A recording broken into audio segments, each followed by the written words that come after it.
I'm speaking away and I'm on mute. So welcome everyone to today's webinar. I think there's just a few people just still coming in. I'm Fiona Dyer, Director at CYCJ, and it's my pleasure to chair today's webinar on child criminal exploitation. We're going to hear from different speakers this morning and about a piece of research. Now, there will be time at the end to ask questions, so please do put them in the chat and I will do my best to read them and ask the right people on the panel the questions. So I'll just kick off this afternoon. So basically, if you want to follow this as well, we'd really like it if you use the hashtag CYCJ Webinar. Whilst we are talking, the report that we're talking about, an information sheet and the Padlet from today will be getting put into the chat as well for your information. So this is really exciting for us at CYCJ. Over the past few years, the issue of child criminal exploitation has been consistently highlighted to us by professionals, but many reporting that they believe, especially over COVID, that there was an increase in CCE across Scotland. However, the issues, definition and practices surrounding CCE appear to vary by sector and geographical location. So as a result, we felt it was really important to commission a scoping review, and we did that with our partners from the Scottish Government and Action for Children to identify the evidence base and professional perspectives that currently exist in relation to CCE in Scotland. So the research that you're going to hear about today included a review of the current literature, the existing data that we have, and various interviews with professionals and survey of residential care staff across Scotland. So I'm really excited that you're going to hear about the key findings from this research. So before I hand you over to Nesha, who'll tell you about the research, I'd like to first introduce you to Janine McGowan, who is a team manager at Edinburgh City Council. Now, Janine is the chair of the Divert 3 subgroup, which is people on the cusp of serious and organised crime, and that is under the Serious and Organised Crime Task Force, which oversees the work of CCE in Scotland. So Janine is here today to give us an overview of where we are in Scotland in relation to that. So welcome, Janine. Thanks, Fiona. Those that know me know that I can speak a fair amount, especially on a topic that I'm really passionate about. So I have scripted this because I have 5 minutes. So hopefully I go through it and I don't speak too quickly. But thanks to Fiona, CYCJ and Nesha for the opportunities to be a part of today's webinar. Since I took over as chair of Divert 3 in October 2020, we have collectively been highlighting the need to better understand the nature, scale and extent of child criminal exploitation in Scotland. So given this, I'm delighted that funding was provided to support Nesha's research. Nesha's scope and review provides an excellent summary of what's available at the moment, what's missing and what would help moving forward. I've been asked to share with you a brief summary of the work being undertaken by the Divert Workstream 3. So Divert is one strand of the Serious Organised Crime Strategy. The Serious Organised Crime Task Force, chaired by the Cabinet Secretary for Justice and Veterans, oversees the work to deliver the commitments of the Serious Organised Crime Strategy. Often it's referred to as SOC and the SOC strategy. This is Scotland's strategy. It's not owned by any one agency or organisation. It's a collective responsibility. There's 13 organisations that are represented on the task force, and that's bolstered by a wide range of organisations working across the strategies and the 4 strands, which are divert, deter, detect and disrupt, often referred to as the 4 Ds. Each of the 4 D strands have theme leads and working groups to progress actions to support delivery of the commitments of the strategy. And that's about, one of those is about our children who are at risk of criminal exploitation, but also keeping our communities safe. The Divert theme is led by Paul Carberry, who's the Chief Executive of Action for Children, and I chair the Divert 3 group, which focuses on diverting those on the cusp of serious organised crime. It's worth highlighting that this group focuses on all those on the cusp of serious organised crime, not only children. The group have been really keen to ensure that the exploitation of children and vulnerable adults is viewed as a child or adult protection matter. And as a group, we identified 4 key outcomes that we would like to achieve. Moving forward, we will need to consider the findings of Nesha's report and review our outcomes. But at the moment, we are working towards Scotland having a definition of criminal exploitation to support early identification of those at risk, that local child and adult protection policies and procedures take cognizance of criminal exploitation being a matter of child and adult protection.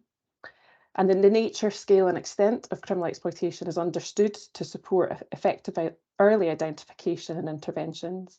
And the interventions and supports are trauma-informed. So a shared understanding of criminal exploitation is crucial to this. In the absence of a legal definition, it was agreed that Divert 3 would develop a guidance note for practitioners to help develop a shared understanding. This practitioner guidance is in the final stages of review and will be published by the Scottish Government very soon. I say that with a smile on my face because I've been saying that for months, if not years now, but we are very hopeful that it will be published potentially next week. We hope to measure the impact that the guidance has, and as part of this support consideration as to whether a legal definition is required. I'd like to take this opportunity to thank all the members of the Divert 3 group for their efforts in developing the guidance. There are many crossovers between the guidance and what's in Nesha's report. Some of this includes child criminal exploitation being viewed as a matter for child protection, the importance of information sharing, and the valuable role of contextual safeguarding. The glamorisation of serious organised crime needs to end. We need to view serious organised crime groups and those who groom and exploit our children and vulnerable adults as perpetrators of abuse. Looking to the future, we need to consider how we keep criminal exploitation on the agenda. The Serious Organised Crime Task Force has a number of priorities, and the Scottish Multi-Agency Strategic Threat Assessment, the SMASTA, it's a mouthful, is utilised to identify priority areas and emerging threats. We need better data to understand the nature, scale and extent of criminal exploitation so we can ensure the right supports are in place to support prevention, early intervention and reduce risk. Nesha's report is a welcome addition to this, and as she identifies, we need to have systems in place to adequately respond, record and report on criminal exploitation. Thanks again for the opportunity to provide a brief overview. If you're interested in finding out more about the Serious Organised Crime Strategy and the task force, you'll find that on the Scottish Government website. When the practitioner guidance is published, hopefully next week, it would be great if you could support us with sharing that across your organisations. Thank you. Thanks, Janine. And Janine will be here at the end to answer any questions as well. So I'd now like to hand you over to have a brief overview of a project we're really passionate about within CYCJ. And this is Donna McEwan, a Practice Development Advisor within CYCJ, who leads on our work in relation to CCE and is currently involved in a project funded by the Promise Partnership and along with our colleagues in Action for Children. So over to you, Donna. Thanks, Fiona. Thanks, Janine, as well. I think the project that we're undertaking with Action for Children will build on the practitioners' briefing and guidance that Janine has mentioned. And the purpose of the project is to develop a toolkit and a resource that can be used for across agencies to understand and recognise child criminal exploitation, but actually how to respond to that as well. This will be done linking with 3 particular local authorities, but we're also keen to hear from and link in with other local authorities that are identifying CCE as an issue in their area and would like to contribute and share knowledge and expertise in order to make the finished guidance and toolkit as useful as possible. Also, as part of this work, we will also be developing materials with and for children and young people and parents as well. So there'll be multi-layers and strands to the final output from this. And alongside this is the work that supports Divert 3 and thinking about what should a strategy and policy in relation to child criminal exploitation look like in Scotland. That's the work is over a 2-year period, and at the moment we're undertaking mapping out the touchstones and the points of a child's journey to understand the agencies, the legislation and the policy that is impacts on a child who's been criminally exploited. So please get in touch with myself if anybody would like further information on the project or to link in. And I hope that was 2 minutes or under. Thanks, Donna. So as Donna said, we'll keep you abreast of developments in relation to that project through CYCJ on our monthly e-bulletin, and you can, if you've not already, you can sign up for that on our website. So if you'd like to follow today, just a reminder, it's the hashtag CYCJ Webinar. Rolo will be putting in Nesha's reports and information sheet into the chat. And if you've got any questions, please also put them in the chat and I'll come to you at the end. So without further ado, it's my pleasure today to introduce to you Nesha Dixon. So Nesha is a psychology PhD student at Abertay University with a research focus on risk assessment on missing people. Prior to this, she worked for the Thames Valley Police on criminal research and intelligence development officer in the area of modern slavery, exploitation and human trafficking. And latterly, as we've heard, Nesha has been a 3-month internship at CYCJ to undertake this review on CCE. So welcome, Nesha, over to you. Thank you so much, Fiona, for that kind introduction. I'll just quickly share my screen. You can let me know if it's sharing. Yep, that's Everyone good. see that? Yes. Fantastic. I'll hide that as well. Okay, so yeah, so just sort of echoing Fiona as well, thank you so much to everyone that's kind of taken the time to dial in today, probably on a very busy Friday for you all. And as Fiona outlined, I'll be talking through some of the key findings of the scoping review that I recently completed as part of the 3-month internship with CYCJ to really gain that understanding around child criminal exploitation in Scotland currently.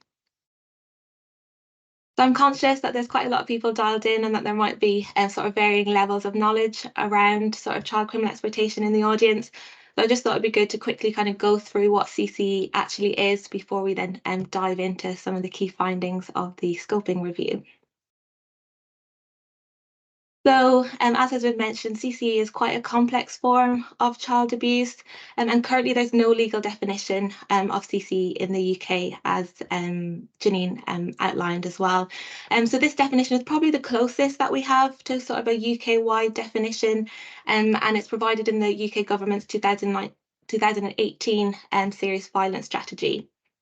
So it states that child criminal exploitation occurs where an individual or group takes advantage of an imbalance of power to coerce, control, manipulate, or deceive a child or young person under the age of 18 into any criminal activity. So that can be in exchange for something the victim needs or wants, for the financial or other advantage of the perpetrator or facilitator, and or through the use of violence or a threat of violence.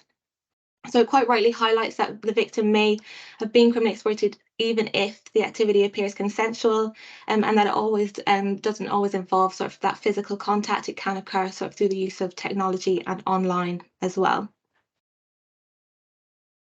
So just to kind of expand on some of those kind of key parts of the definition, because it's quite a comprehensive definition. So in terms of imbalance of power, it doesn't just relate to the difference in age between the exploiter and the child. It can come from sort of other factors as well, whether that's sort of gender, cognitive ability, even differences in physical strength, status, economic resources.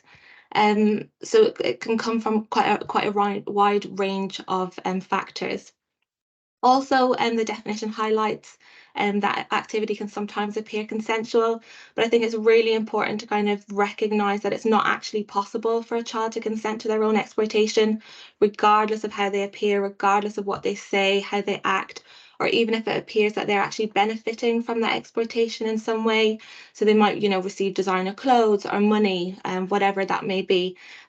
So that's quite a key point that has been highlighted throughout the literature as well, and is really important to note. So in terms of the prevalence of CCE, the national referral mechanism is probably the best measure that we currently have around the prevalence of CCE in the UK. So for those who aren't familiar with the NRM, it's essentially a framework that's been developed by the Home Office to identify and support victims of modern slavery, human trafficking and exploitation. So where we have concerns that an individual is a potential victim of these offences, then we should really look to refer them into the NRM. So last year's NRM statistics showed that just over 7,000 children were referred into the NRM due to concerns of exploitation, 43% of which were reported to be victims of child criminal exploitation. And that was the largest in terms of the type of exploitation as well. So CC was the most common. There was around 2,281 referrals that were specifically linked to exploitation through the county drug line distribution model. and the majority of those victimised through that were male children. So 75% were male child victims. But the Office for National Statistics and also the Scottish Government have stated that these statistics are probably an underestimation of the true figure of CCE in the UK, just to kind of due to the the hidden and complex nature as I've outlined as well. But when we look specifically at Scotland, only 4% of all NRM referrals actually went to Police Scotland for investigation in 2022. So that was both for adults and children, and regardless of exploitation type. And that's compared to 90% of cases going to English police forces for investigation. So I think that really begs the question as to whether the issue is just not as prevalent in Scotland, or whether it's that we don't have whether we have sort of lower levels of identification or knowledge around these issues, which then in turn has led to sort of fewer referrals being made. So I think that kind of takes us on quite nicely to the scope and review and why this was quite an important piece of research that was commissioned. So as Fiona outlined at the start, the overall aim of this scope and review was really to identify the evidence base and the professional perspectives that currently exist in relation to CCE in Scotland. So there were kind of 4 key stages. The first was reviewing that existing CCE literature from both Scotland but also the wider UK to get some kind of wider learning as well. Stage 2 was the collection of existing multi-agency CCE data across Scotland. The third stage was interviews with professionals, and then stage 4 was almost like an extension of the interviews and involved a survey of residential care staff across Scotland. So just due to time constraints today, I'm going to focus on some of the key findings from stage 2 and stage 3, but the full findings for each of the stages are in the full report, which Rollo's shared in the chat with you all today. Okay, so starting with just some of the key findings from the multi-agency data. So the aim of this stage was really to assess the nature, the scale and extent of CCE in Scotland, but also to identify whether there were any gaps in the data recording practices. So we requested CCE stats from Police Scotland, the 32 local authorities across Scotland, and also the Crown Office and Procurator Fiscal Service. So Police Scotland have actually introduced a specific CCE marker onto their vulnerable persons database as of 20th of March last year. And since then, up until the 15th of February 2023, which was when they provided me with these stats, there was a total of 236 CCE markers recorded on the VPD. Again, the majority of victims were male, so that kind of echoes what we found in the NRM statistics as well. So some of the most common reasons for CCE markers being placed on the vulnerable person database was around the exploitation of by adults, drug-related exploitation, so whether that was county lines related or non-county line related drug dealing, theft, things like gang-related violence, also missing person incidents as well, so where the missing episode of a child was linked to then the child being criminally exploited as well. So sorry if this is really quite hard to see on your screen, but this table shows the number of CCE markers on the vulnerable persons database according to the geographical location. So as you can see, the areas with the most markers were Edinburgh City with 51, followed by the Highlands with 40, and then Glasgow City with 35. And then there was quite a significant drop then to 12 markers in Dundee City. So I think this really demonstrates that the issue of CCE really does reach every area across Scotland. So this information is really, really beneficial for us. In terms of the responses received from the local authorities and the Crown Office and Procurator Fiscal Service, their responses really did highlight the difficulty in being able to actually provide CCE specific data.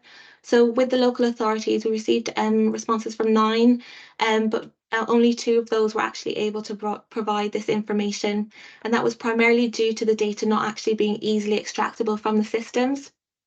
So even though they were recording within their case files and their case notes where they had concerns for CCE for children, there was no actually explicit CCE marker.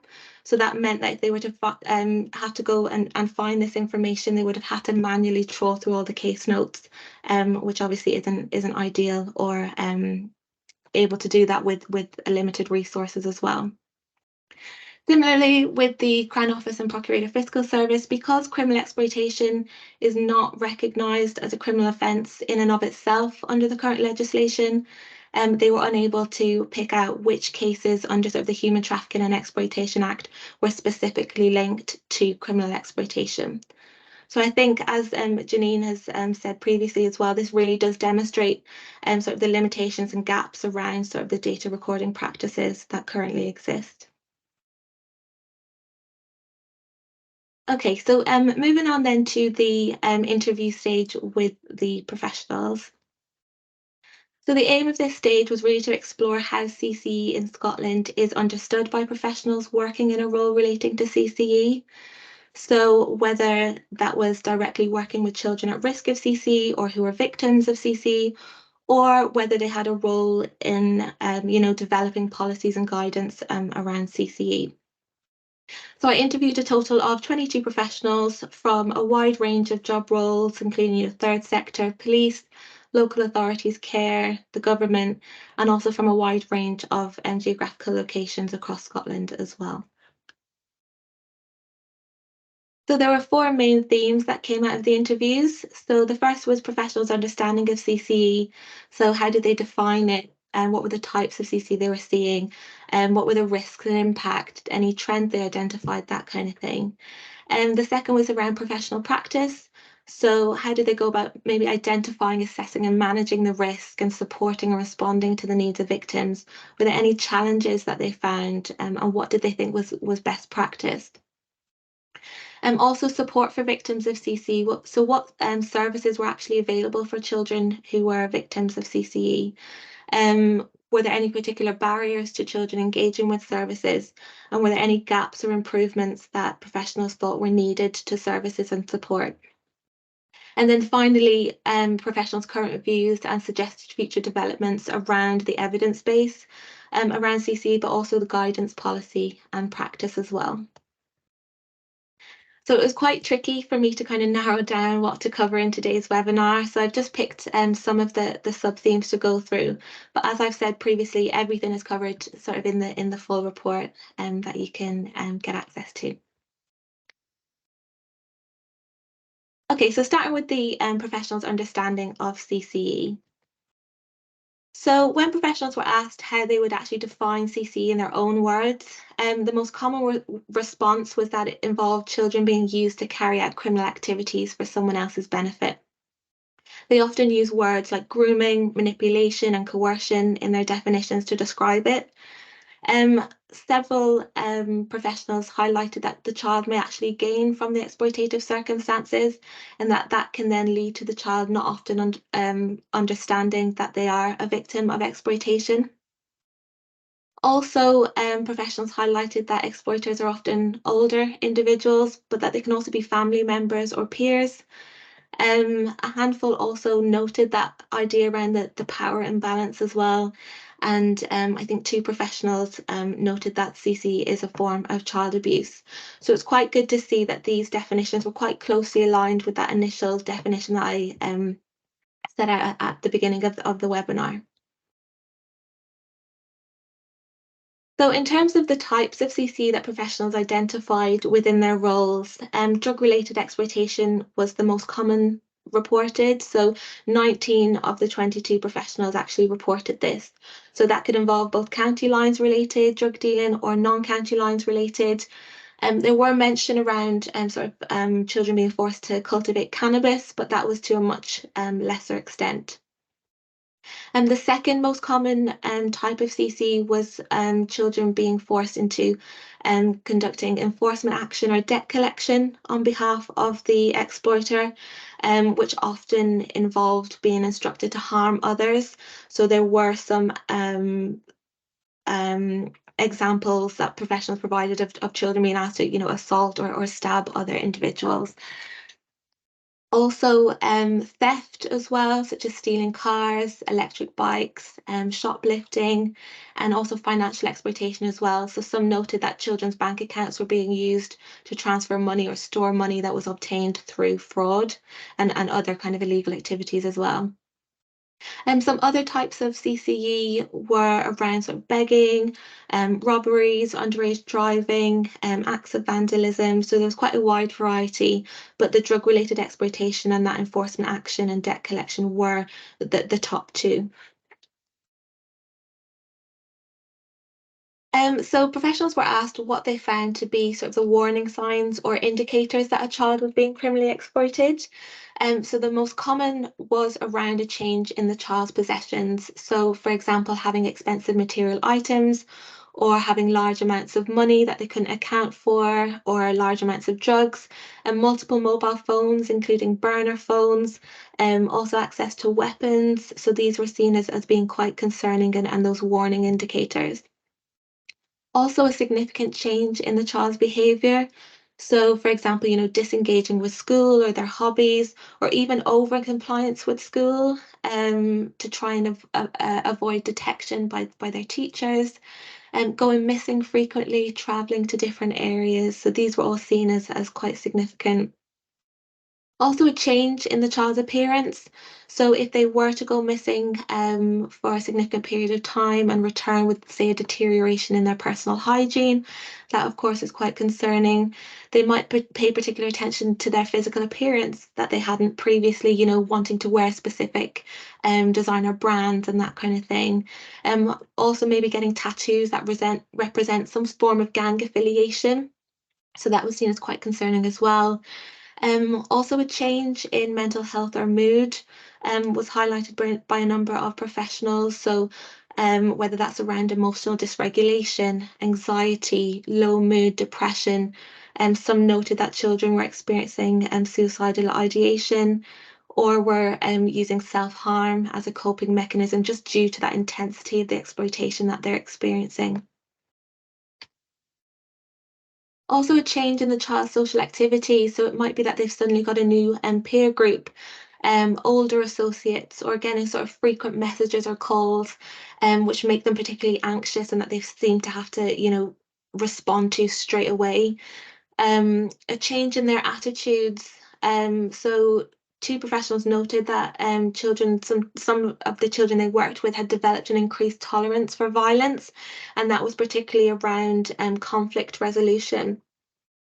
Also signs of physical harm. So for example, knife or weapon related injuries that they're reluctant to kind of seek medical treatment for, and then self-harm injuries as well. And then also signs of sexual harm, with a lot of professionals noting kind of the link between CCE and child sexual exploitation as well. So professionals were also asked whether there were any children that they thought could be at increased risk of being criminally exploited. And the majority of professionals did highlight that any child can be at risk, but there were some specific vulnerabilities that they identified. And these have been categorised into individual vulnerabilities, family and home life, and socioeconomic vulnerabilities. So in terms of individual vulnerabilities then, the most common reported was children who were not in mainstream education. So whether that was through being expelled, suspended, being on a reduced timetable, or not attending themselves. And the concerns were around them not having that protective environment that school provides around them during the day, which then would make them more visible to exploiters, whether that's out in the community or whether it's spending more time online on social media. Also, care experienced children were seen as being particularly vulnerable, with some professionals describing them as being marginalised and on the periphery of society, which then means that they're kind of craving that sense of belonging, looking for their tribe, and that then increases their risk of being targeted by exploiters. Also, children in residential care homes were seen as being particularly vulnerable as well, because exploiters tended to use one child to then access other children within the home. And children with additional support needs as well, were seen as particularly vulnerable, as they may not have the capacity to fully understand the situation that they're entering. A number of professionals noted that children who misuse substances were at particular risk, particularly those who use cannabis, and that almost led to the child being introduced to their exploiter by purchasing those drugs. And then that led on to whether that was drug debts or the individual providing them with, free drugs. And then that was in exchange for drug dealing to either, pay for the free drugs or to pay off their drug debt, which quickly obviously became an exploitative circumstance. Children with attributes that are appealing to exploiters, so children who are fearless, who are bold, confident, strong leadership skills, those who are willing to take risks. These are all characteristics that exploiters are looking to target within children. And then children with childhood trauma or adverse childhood experiences, again, who are looking for that sense of belonging. In terms of family and home life vulnerabilities, so children who have particularly challenging home lives, so professionals sometimes define this as chaotic, disrupted, unstable environments. So those put children at particular risk. Also children who had a particular disconnect with their parents. So whether one or more parent was absent, whether that was due to parental breakdown, or whether it was due to parents working long hours and not being home as often. Or it could be the disconnect could come from sort of having vulnerable parents, so parents with substance misuse issues or mental health issues or disabilities. And that disconnect can then lead to attachment issues, and then the child assuming the role of an adult quite prematurely. And also then craving that sense of belonging again outside of their home. Also children that had family involved in criminal activity as well, just due to the criminality being normalised for the child from a very, very young age. And that kind of intergenerational expectation that criminality will continue. So they are then exploited by family members.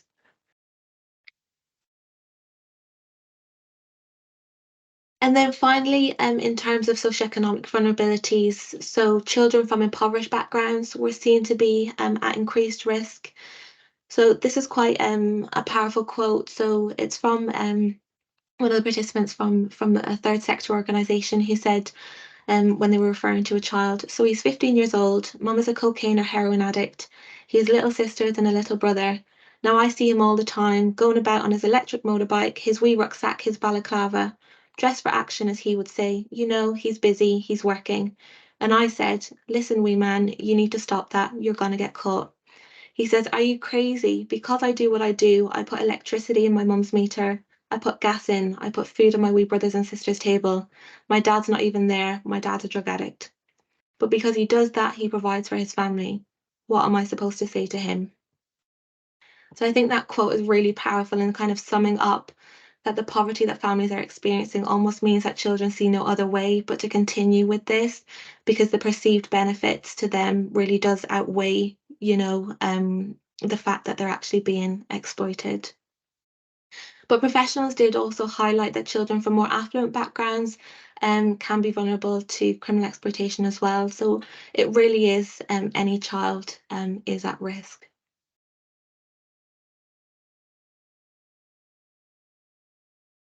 So professionals were asked around what risks and impact of CCE there were from their own perspectives. And they noted particular risks to the child themselves, and the most common one was around physical harm. So violence, threats of violence, intimidation, brutal gang initiations. Some children were reported to have been abducted and trafficked. Also, sadly, death is a very big risk to children who are being criminally exploited. Sexual harm, criminalisation of the child, so whether through them being sort of arrested and then subsequently having a criminal record. And then that in turn will then have an impact on their future, so limiting their potential job and education opportunities. And I think, again, this quote here really does highlight the impact that criminalisation can have on children who have been exploited. So one participant from residential care said, "I've got one young person at the moment who is too fearful to apply for a job because he's worried about his criminal record before he's even begun. In his head, he's got, I've got a criminal record and I can't even apply for a job in McDonald's because that might come up." So really, really quite sad when you think about that they almost feel defeated through that kind of criminalisation element, even though they are a victim of exploitation. And then finally, children may become entrenched in the criminality if we fail to pull them out of the exploitation early enough. Professionals also highlighted that CCE has a big risk to others as well. So for example, the child's family, so some professionals noted that they had families that had to be removed from their home due to sort of the threats of violence or the damage that exploiters were causing to their homes. Also the risk to other children. So exploiters targeting the child's siblings or their friends, their peer groups. And as I mentioned previously, children being instructed to harm others as well. And then finally, there's a risk to professionals, and particularly those who are working quite closely with victims of CCE.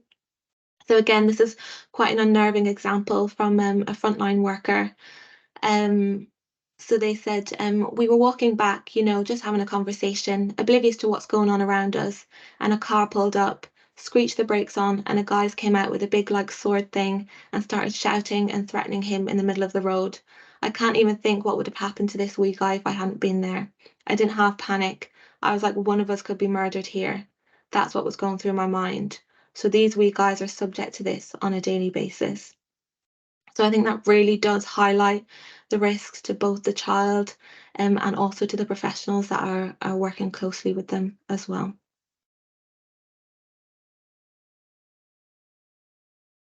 So there are a range of different trends that were highlighted by professionals around sort of CCE. So I've just picked out some of the key trends, but the full list of trends have been outlined within the full report. So in terms of victim trends, 13 to 16-year-olds were the most common ages reported for victims, but professionals did note that victims were becoming younger and younger. So where they used to see kind of around the 15 to sort of 17-year-old being targeted, now children aged sort of 12 to 13-year-old were becoming targeted as well. So whether this was around them being less likely to be detected, whether they're more likely to receive lesser charges or sentences, or whether it's the fact that children now have access to social media at a younger age, which then allows exploiters to target them at a younger age as well. Again, the majority of victims are males, so that kind of is in line with what we saw in the police statistics and the NRM statistics. But where females were victims, there was often an overlap with child sexual exploitation.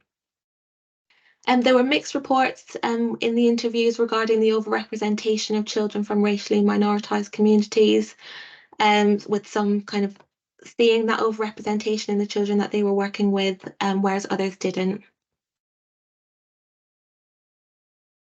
In terms of the trends around risk, so 1/3 of professionals reported an increase in the levels of serious violence actually associated with child criminal exploitation.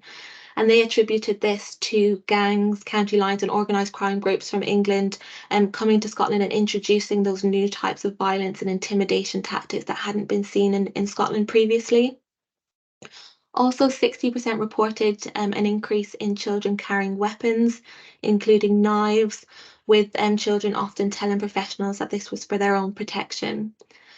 So professionals hypothesised that this could be due to the increase in Class A drugs associated with the drug-related CCE, the county lines, that kind of thing, with carrying Class A drugs and dealing Class A drugs and transporting those, holding a much higher risk. In terms of just some other trends that I picked out, so in terms of those that were travelling to Scotland, they were coming most commonly from sort of the London and Merseyside areas. The free travel card for children in Scotland was also highlighted a number of times, by the professionals as almost enabling the child to travel to various areas undetected and inadvertently almost facilitating exploitation in some instances. And then in terms of specific places, victims are being identified and targeted by exploiters online, so your social media platforms, online gaming portals as well. But physical spaces such as, schools, shopping centres, takeaways, barber shops, and things like that.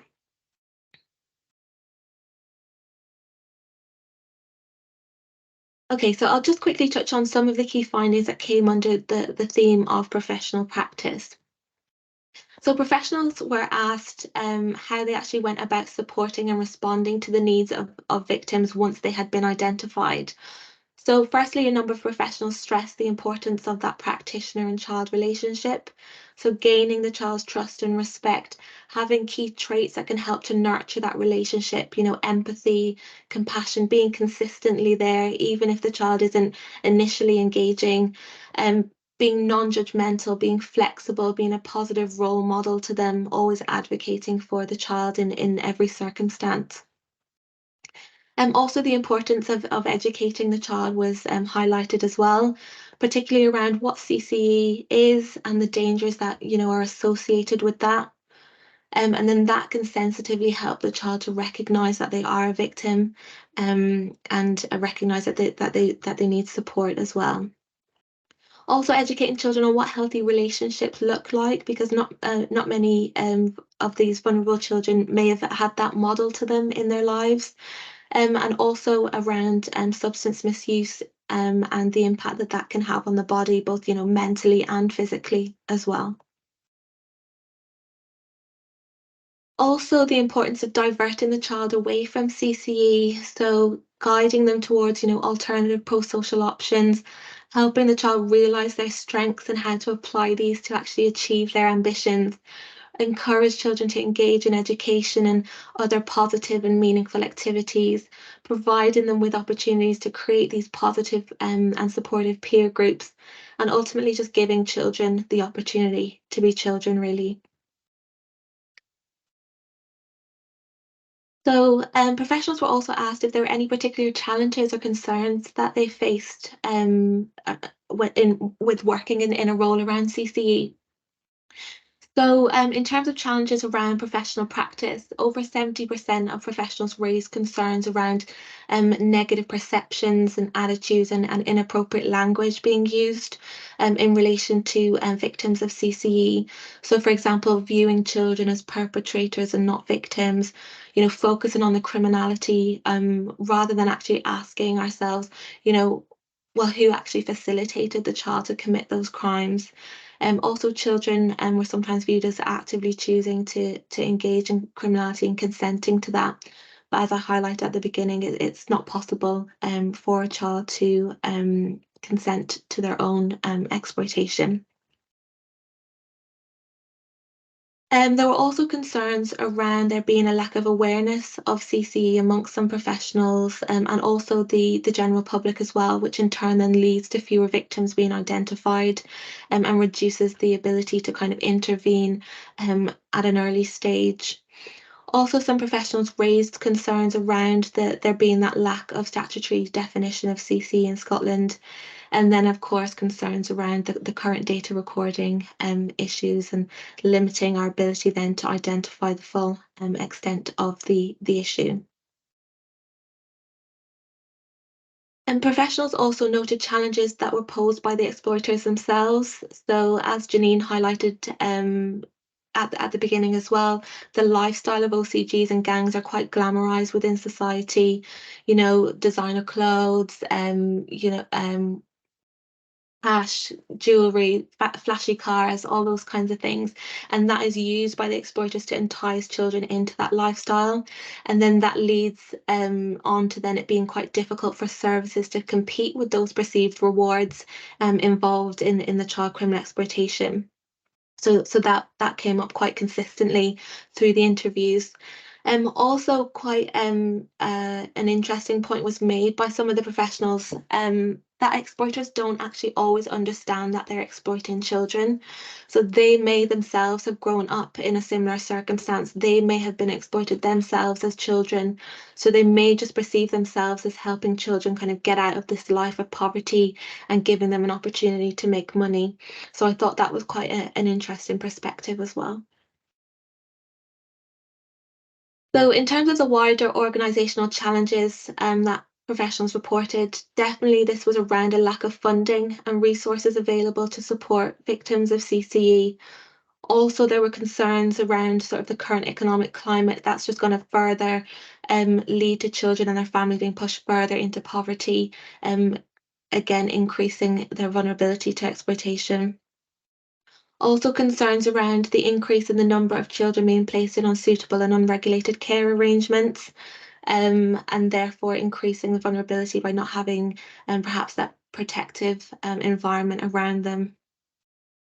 Also, age limits on some services could potentially lead to children falling through the cracks. And then also the separate youth justice and child protection systems were noted as a particular challenge for victims of CCE when they often span both of these systems. Okay, so just to kind of end on a bit of a more positive note. So professionals were asked what they consider to be best practice when trying to tackle the issue of CCE and support the victims. So professionals highlighted definitely the importance of early identification and intervention, and that can then help to prevent children becoming entrenched in the exploitation. So whether that's around initiatives in schools, whether that's supporting vulnerable families and single parents at an early stage.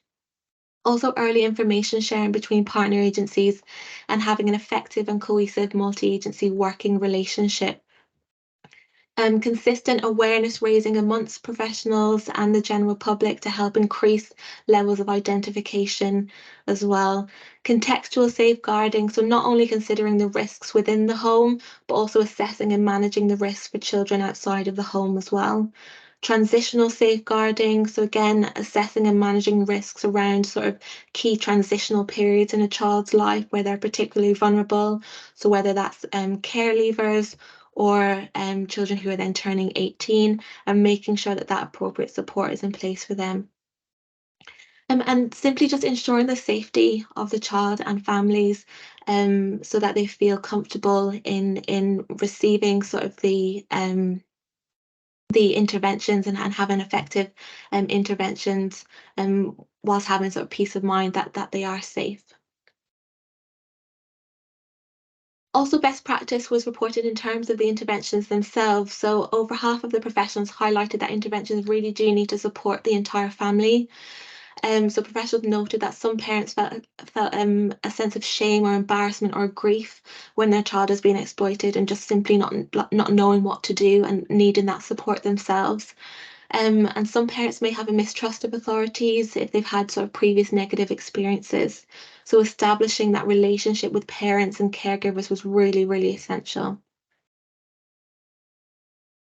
Also, interventions need to be individualised, centred around the child and their specific needs. Professionals said that the intervention should also be trauma-informed and attachment-informed, also strength-based, so not only just focusing on negating the risks, but also fostering their strengths and enhancing the resilience around any vulnerabilities that the child may have, whether that's trauma, substance misuse, mental health issues. Also including the child in all decisions, allowing them to have some autonomy over their own lives and be involved in decisions that are made ultimately about them and about their lives. And also peer mentors with lived experience were described as being really powerful and effective in terms of being a role model in that child's life and someone that the child can relate to as well.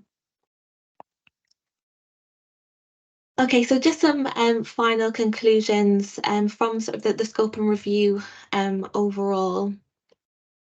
So it's really clear that CCE poses a significant risk to all children and that this issue really does reach far and wide across Scotland. The limited data available highlights the difficulty in understanding the prevalence and scale and extent of the issue across Scotland. So improvements to our data recording practices, consistent awareness raising amongst professionals and the general public, and also improvements to the current legislation could really help to further our knowledge of this issue. Also, reframing CCE as a form of child abuse and as a child protection concern would be really beneficial in order to reduce the criminalisation of children and also act as a deterrent for those exploiting children as well. And finally, specialised support should be available for children across the whole of Scotland to ensure that there's an equity of service in each of the geographical locations, and ensure that children are receiving the appropriate and adequate support that they deserve. Okay, that's me. I'll stop sharing my slides now. Thank you for listening.